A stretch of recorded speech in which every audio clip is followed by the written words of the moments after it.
ಕಾರಣ ತಾವು ಈ ಒಂದು ಉದಾಹರಣೆ ಪಡ್ಕೊಳ್ಬೇಕು. ಪ್ರಶ್ನೋತ್ತರ ಮತ್ತು ಇವತ್ತು ಕಾಲಿಂಗ್ ಅಟೆನ್ಷನ್ಗೆ ಆದ್ಯತೆ ಕೊಟ್ಟಿದ್ದೇವೆ. ಅದಕ್ಕೆ ತಮಗೆ ಎಲ್ಲ ಶಾಸಕರಿಗೆ ಒಂದು ಅವಕಾಶ ಕೊಡಬೇಕಾಗ್ತದೆ ಕಾಲಿಂಗ್ ಅಟೆನ್ಷನ್ ಇದಕ್ಕೆ. ಅದಕ್ಕೆ ಅವ್ರಿಗೊಂದು ಅವಕಾಶ ಅವರಿಗೆ ಸಿಕ್ಕಲಿ ಅವ್ರ ಕ್ಷೇತ್ರದ ಬಗ್ಗೆ ಮಾತಾಡಲಿಕ್ಕೆ ತಾವೆಲ್ಲದಕ್ಕೆ ಸಹಕಾರ ಕೊಡಬೇಕಂತ ಹೇಳಿಕೊಂಡು ತಾವೆಲ್ಲ ತಮ್ಮ ಧರಣಿ ಹಿಂದೆ ಪಡಬೇಕು ಅಂತ ಹೇಳಲಿಕ್ಕೆ ಬಯಸ್ತೇನೆ. ಸನ್ಮಾನ್ಯ ಅಧ್ಯಕ್ಷರೇ, ನಾವು ಈ ವಾಲ್ಮೀಕಿ ನಿಗಮದ ಹಗರಣ ಏನಿದೆ 187 ಕೋಟಿ, ಅದು ಸರ್ಕಾರದ ದುಡ್ಡು, ಅದು ದಲಿತರಿಗೆ ಸೇರಿದ ದುಡ್ಡು, ಅದು ಮತ್ತೆ ಸರ್ಕಾರದ ಖಜಾನೆಗೆ ಬರಬೇಕು. ತಪ್ಪಿತಸ್ಥರು ಯಾರಿದ್ದಾರೆ ಅವ್ರಿಗೆ ಶಿಕ್ಷೆ ಆಗಬೇಕು. ಇದನ್ನು ನಾವೆಲ್ಲರೂ ಕೂಡ ಭಾಳಷ್ಟು ಜನ ನಾವು ಮಾತಾಡಿದ್ವಿ. ಸುಮಾರು 4-5 ಗಂಟೆಗಳ ಕಾಲ ಹೆಚ್ಚಿಗೆ ಇದಕ್ಕೆ ಚರ್ಚೆ ಆಗಿದೆ. ಇದಕ್ಕೋಸ್ಕರ 3 ದಿನ ಕೂಡ ಚರ್ಚೆ ಆಗಿದೆ. ನಾವೊಂದು ತಾರ್ಕಿಕ ಅಂತ್ಯಕ್ಕೆ ತೆಗೆದುಕೊಂಡು ಹೋಗಬೇಕು ಅನ್ನೋ ದೃಷ್ಟಿಯಿಂದ ನಾವು ಒಳಗಡೆನೂ ಹೋರಾಟ ಮಾಡಿದ್ದೀವಿ. 9 ಗಂಟೆ 11 ನಿಮಿಷ ಚರ್ಚೆ ಆಗಿದೆ. 9 ಗಂಟೆ 11 ನಿಮಿಷದ ಬಗ್ಗೆ ಚರ್ಚೆ ಆಗಿದೆ. 15 ಗಂಟೆಯಲ್ಲಿ ಅಂದರೆ 3 ಗಂಟೆ ಇದಾಯಿತು, ವೇಸ್ಟ್ ಆಯಿತು. ನಮಗೆ ಪ್ರತಿಫಲ ಸಿಗಬೇಕು ಅನ್ನೋ ದೃಷ್ಟಿಯಿಂದ ಹೋರಾಟ ಮಾಡಿದ್ರಿ. ಆದರೆ ಮುಖ್ಯಮಂತ್ರಿಗಳು ಉತ್ತರ ಕೊಡಬೇಕಾದ್ರೆ ಅದನ್ನು ಬಿಟ್ಬಿಟ್ಟು ಬೇರೆ ಎಲ್ಲ ಕೊಟ್ಟರು. ಈ ಹಗರಣದ ಬಗ್ಗೆ ಅವರು ಹೇಳಿದ್ದು ಕಡಿಮೆ, ಉಳಿದಿದ್ದೆಲ್ಲ ನಿಮ್ಮ ಕಾಲದಲ್ಲಿ ಆಗಿಲ್ವ ಅಂತ. ನಮ್ಮ ಕಾಲದಲ್ಲಿ ಆಗಿದ್ರೆ ನಾವು ಇಲ್ಲಿ ಕೂತಿದ್ದೀರ. ಅದಕ್ಕೆ ಈಗ ನೀವು ಮಾಡ್ತಾ ಇರೋವಂಥದ್ದು, ನೀವು ಅದನ್ನು ಬೆಳಕು ಚೆಲ್ಲಬೇಕಾಯಿತು. ತಪ್ಪಿತಸ್ಥರಿಗೆ ಶಿಕ್ಷೆ ಆಗಬೇಕು ಮತ್ತು ಮುಖ್ಯಮಂತ್ರಿಗಳು ರಾಜೀನಾಮೆ ಕೊಡಬೇಕು ಅಂತಲೇ ನಾವು ಹೋರಾಟ ಮಾಡಿದ್ದು. ಮಂತ್ರಿ ರಾಜೀನಾಮೆ ಕೊಟ್ಟಿದ್ದಾರೆ, 1 ವಿಕೆಟ್ ಬಿದ್ದಿದೆ. ಆದರೆ ಮುಖ್ಯಮಂತ್ರಿಗಳು ಇದರಲ್ಲಿ ಭಾಗಿಯಾಗಿದ್ದಾರೆ, ಫೈನಾನ್ಸ್ ಡಿಪಾರ್ಟ್ಮೆಂಟು ಅನ್ನೋ ದೃಷ್ಟಿಯಿಂದ ನಾವು ಇದನ್ನು ಹೋರಾಟವನ್ನು ಮಾಡಿದ್ರಿ. ಆದರೆ ಈ ಮುಖ್ಯಮಂತ್ರಿಗಳು ಈಗ ಹಗರಣ ಬಿಟ್ಟು ಬೇರೆ ಎಲ್ಲದಕ್ಕೂ ಉತ್ತರ ಕೊಟ್ಟಿದ್ದಾರೆ. ಅದೇ ರೀತಿ ಪತ್ರಿಕೆಯಲ್ಲೂ ಕೂಡ ನಾನು ಫಸ್ಟ್ ಟೈಮ್ ನೋಡ್ತಾ ಇರೋದು, ಪತ್ರಿಕೆಯಲ್ಲೂ ಕೂಡ ಸದನದಲ್ಲಿ ನಡೆದಂಥ ಎಲ್ಲ ಮಾತುಕತೆನೂ ಈ ಮಾತಾಡಿದ್ದೆಲ್ಲ ಅಡ್ವರ್ಟೈಸ್ಮೆಂಟ್ ಅಂತ ಹಾಕಿದ್ದಾರೆ. ಅದು ಒಳ್ಳೇದಲ್ಲ. ನಾಳೆ ಇನ್ನೊಬ್ರು ಯಾರೋ ಸದಸ್ಯರು ಮಾತಾಡ್ತಾರೆ, ಮಂತ್ರಿ ನಾವು ಅಡ್ವರ್ಟೈಸ್ಮೆಂಟ್ ಕೊಟ್ಟರೆ ಸದನದ ಪಾವಿತ್ರ್ಯತೆ ಹಾಳಾಗೊಟ್ಟೋಗ್ತದೆ. ಸದನಕ್ಕೊಂದು ಗೌರವ ಇದೆ. ತಾವು ಯಾವ್ದು ಹೋಗಬೇಕು ಯಾವ್ದು ಹೋಗಬಾರ್ದು ಅಂತ ತಾವು ತೀರ್ಮಾನ ಮಾಡ್ತೀರ. ಅದಾದಮೇಲೆ ಪತ್ರಿಕೆಯವರು ಅದನ್ನು ಬರೀತಾರೆ. ನೀವು ಇಲ್ಲ ಅಂದಿದ್ದನ್ನ ಪತ್ರಿಕೆಯವ್ರು ಬರೋಕ್ಕಾಗಲ್ಲ. ಆದರೆ ಇಲ್ಲಿ ಆ ಥರದ ಒಂದು ನಡವಳಿಕೆನೂ ಮಾಡಿರೋದು ಕೂಡ ಸದನಕ್ಕೆ ಒಂಥರ ಅಗೌರವ ತಂದಂಗಾಗಿದೆ. ಆದ್ದರಿಂದ ನಾವು ಈ ಇನ್ನೂ ವಿಚಾರ ನಿನ್ನೆ ನಾವು ಇಲ್ಲಿ ಚರ್ಚೆ ಮಾಡಬೇಕಾದ ಸಂದರ್ಭದಲ್ಲಿ, ಧರಣಿಯಲ್ಲಿದ್ದಂಥ ಸಂದರ್ಭದಲ್ಲಿ ತಾವು ಮುಖ್ಯಮಂತ್ರಿಗಳು ಉತ್ತರ ಅರ್ಧ ಕೊಟ್ಟಾದ ಮೇಲೆ 69ಗೆ ತಾವು ಮತ್ತೊಂದು ಮಳೆ ಬಗ್ಗೆ ತೊಗೊಂಡ್ರಿ. ಮಳೆ ಬಗ್ಗೆ ನಾವು ವಿರೋಧ ಪಕ್ಷದವ್ರು ಹೆಚ್ಚು ಮಾತಾಡಬೇಕಾಯಿತು.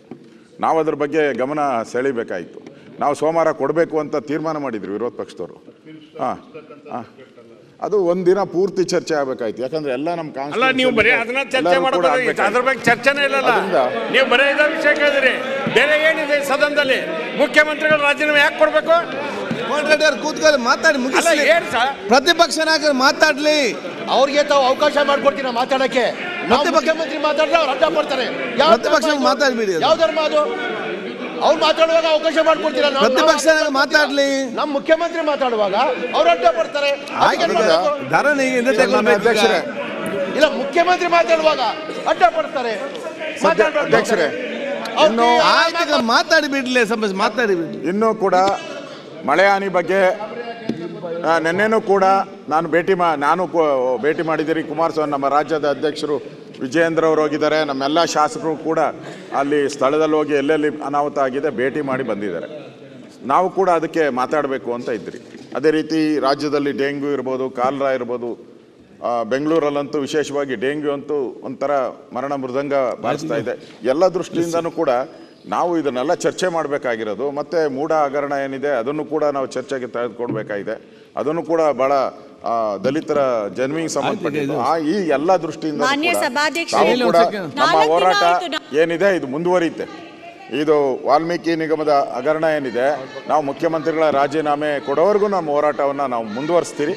ಆದರೆ ಈ ಎಲ್ಲ ವಿಚಾರಗಳು ಚರ್ಚೆಗೆ ಇರೋದ್ರಿಂದ ನಾವು ಈ ಧರಣಿಯನ್ನು ವಾಪಸ್ ಪಡೆದು ತಮ್ಮ ವಿನಂತಿ ಮೇಲೆಗೆ, ತಮ್ಮ ವಿನಂತಿ ತಾವು ಮನವಿ ಮಾಡಿದ್ದೀರಾ, ಆ ದೃಷ್ಟಿಯಿಂದ ಸದನದಲ್ಲಿ ಇವತ್ತು ನಮ್ಮ ಭಾಳಷ್ಟು ಸದಸ್ಯರು 0 ಅವರನ್ನು ಹಾಕಿದ್ದಾರೆ, 69 ಹಾಕಿದ್ದಾರೆ. ಇವೆಲ್ಲನೂ ಕೂಡ ಈ ದಿನ ಪೂರ್ತಿ ಚರ್ಚೆ ಆಗಲಿ. ಮುಂದೆ ನಾವು ನಮ್ಮ ಏನೇನು ಹಗರಣಗಳಿದೆ ಅದನ್ನು ಮುಂದಿನ ದಿನಗಳಲ್ಲಿ ನಾವು ತರ್ತೀರಿ. ಇವತ್ತು ನಾವು ಈ ಧರಣಿಯನ್ನು ವಾಪಸ್ ಪಡೆದು ಚರ್ಚೆಯನ್ನು, ಸಾರ್ವಜನಿಕ ಮಹತ್ವ ಚರ್ಚೆಗಳಿಗೆ ಅವಕಾಶವನ್ನು ನಾವು ಮಾಡಿಕೊಡ್ತೀವಿ. ಈಗ ಮತ್ತು ತಾವೆಲ್ಲರೂ ಕೂಡ ತಮ್ಮ ಸಾಧನಕ್ಕೆ ಹೋಗಬೇಕು, ಪ್ರಶ್ನೋತ್ತರ ಪ್ರಾರಂಭ ಮಾಡಲಿಕ್ಕೆ ಅವಕಾಶ ಮಾಡಿಕೊಡ್ಬೇಕು ಕೊಡ್ತೇನೆ. ಅವಕಾಶ ನೀವು ಕೊಡಲೇಬೇಕು ಸಭಾಧ್ಯಕ್ಷರೇ. ಇವತ್ತು ಏನು ನಾನು 69 ಇಶ್ಯೂ ಮೂವ್ ಮಾಡಿದ್ದೀನಿ, ಅದಕ್ಕೆ ನೀವು ನನಗೆ ಅವಕಾಶ ಕೊಡಲೇಬೇಕು.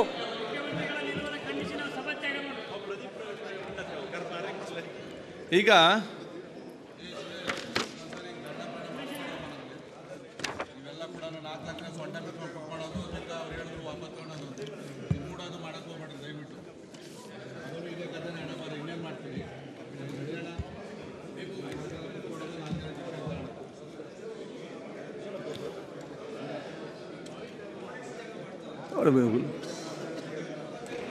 ಎಲ್ಲ ಹೆದರ್ಕೊಂಡು ಹೋಗ್ತಾ ಇದ್ದಾರೆ ಅನ್ಸುತ್ತೆ. ಯಾಕಂದ್ರೆ ಹಾಸನ ಪ್ರಕರಣ ಹೊರಗಡೆ ಬಂದ್ರೆ ಉತ್ತರ ಕೊಡ್ಲಿಕ್ಕೆ ಮುಖ ಇಲ್ಲ ಅಲ್ವಾ, ಅದಕ್ಕೆ ಎಲ್ಲರೂ ಹೊರಗಡೆ ಹೋಗ್ತಾ ಇದ್ದಾರೆ. ಧೈರ್ಯ ಇಟ್ಕೊಂಡು ಚರ್ಚೆ ಮಾಡ್ಲಿಕ್ಕೆ ಹೇಳಿ ಸಭಾಧ್ಯಕ್ಷರೇ. ದರಡಿ ವಾಪಸ್ ತಗೋತೀವಿ ಅಂದ್ರು ಸಭಾಧ್ಯಕ್ಷರೇ. ದರಡಿ ವಾಪಸ್ ತಗೋತೀವಿ ಅಂದ್ರು. ದರಡಿ ವಾಪಸ್ ತಗೊಂಡು ಬರ್ಬೇಕು. ಈಗ ಪ್ರಶ್ನೋತ್ತರ ವೇಳೆ ಏನ್ ನಡೆದು ಹೋಗಿದೆ, ಯಾಕೆ ಹೊರಗಡೆ ಹೋಗ್ತಾ ಇದ್ದಾರೆ? ಅಲ್ಲ ಅವ್ರಿಗೆ ಈಗ ಅವರು ನಾವು ಚರ್ಚೆ ಅವಶ್ಯಕತೆ ಇಲ್ಲ, ಪ್ರಚಾರ ಬೇಕು ಅವ್ರಿಗೆ. ಆಯ್ತು, ಈಗ ಪ್ರಶ್ನೋತ್ತರ ನೋಡ್ತಾ ಇದ್ದಾರೆ.